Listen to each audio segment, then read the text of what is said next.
भीम और दुर्योधन के युद्ध की सीख। जब भी कोई काम करते हैं तो उसे सही नियमों के अनुसार ही करें। छोटी सी गलती सब कुछ बर्बाद कर सकती है। लक्ष्य बड़ा हो या छोटा, जब तक सफलता नहीं मिल जाती तब तक हमें लापरवाही नहीं करनी चाहिए।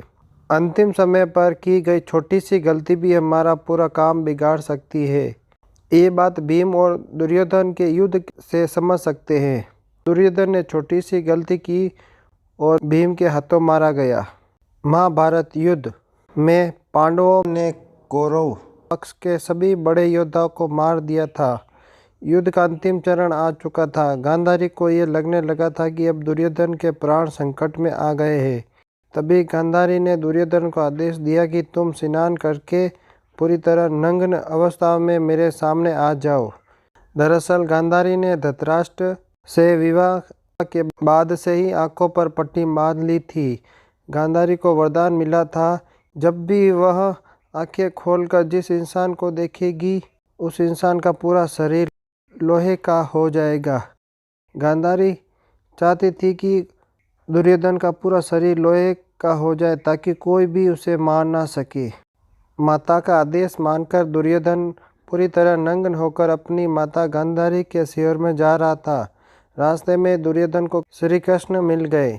श्री कृष्ण ने दुर्योधन से कहा कि तुम अब बड़े हो गए हो और अपनी माता के सामने इस अवस्था में जाना अच्छी बात नहीं है। तुम्हें कम से कम जांघों पर तो कुछ ढक लेना चाहिए। श्री कृष्ण की बातें दुर्योधन को सही लगी। उसने कुछ पत्तों से अपनी जांघ का हिस्सा ढक लिया और इसी अवस्था में गांधारी के सामने पहुंच गया। गांधारी ने जैसे ही अपनी आंखों की पट्टी उतारी और दुर्योधन को देखा तो उसका पूरा शरीर लोहे का हो गया था। सिर्फ वह हिस्सा सामान्य रह गया जहाँ पर उसने पत्ते ढके थे।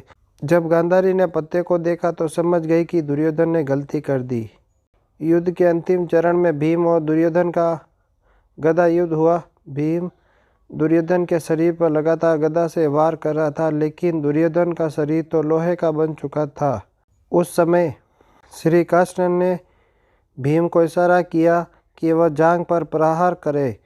श्री कृष्ण का इशारा मिलते ही भीम ने दुर्योधन की जांघ पर वार करना शुरू कर दिया।